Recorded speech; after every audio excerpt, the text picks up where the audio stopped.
أعوذ بالله من الشيطان الرجيم پناہ مانگتا ہوں میں اللہ کی شیطان مردود سے۔ بسم الله الرحمن الرحيم شروع اللہ کا نام لے کر جو بڑا مہربان نہایت رحم والا ہے۔ السلام علیکم ورحمۃ اللہ وبرکاتہ۔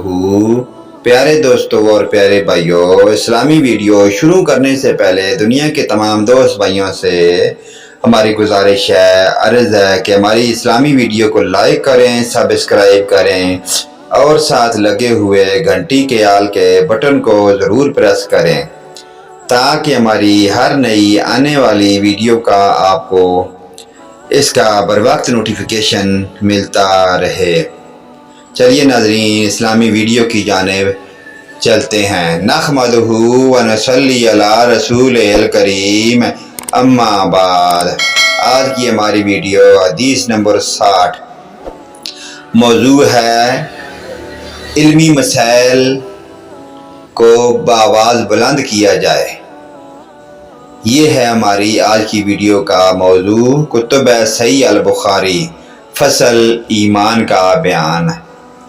ہم سے ابو النعمان نے بیان کیا، کہا کہ ہم سے ابو عوانہ نے ابو بشر سے بیان کیا، انہوں نے یوسف بن ماہک سے، انہوں نے عبداللہ بن عمرو سے، انہوں نے کہا کہ ایک سفر میں جو ہم نے کیا تھا، نبی کریم صلی اللہ علیہ وآلہ وسلم ہم سے پیچھے رہ گئے اور آپ صلی اللہ علیہ وآلہ وسلم ہم سے اس وقت ملے جب عصر کی نماز کا وقت آن پہنچا تھا۔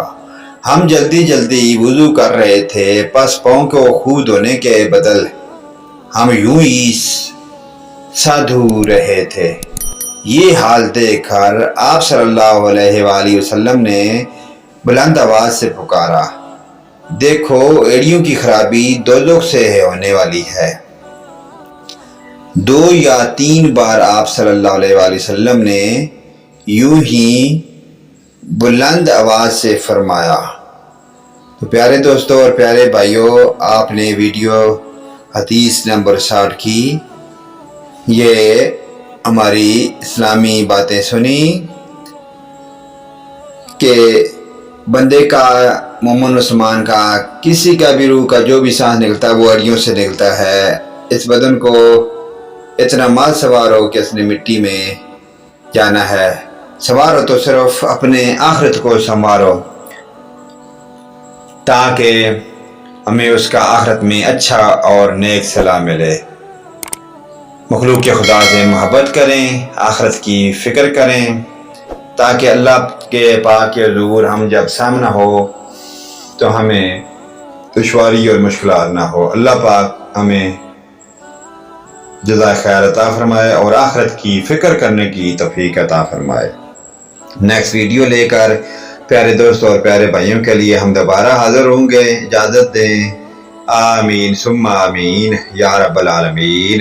وآخرنا دعوانا ان الحمد للہ رب العالمین۔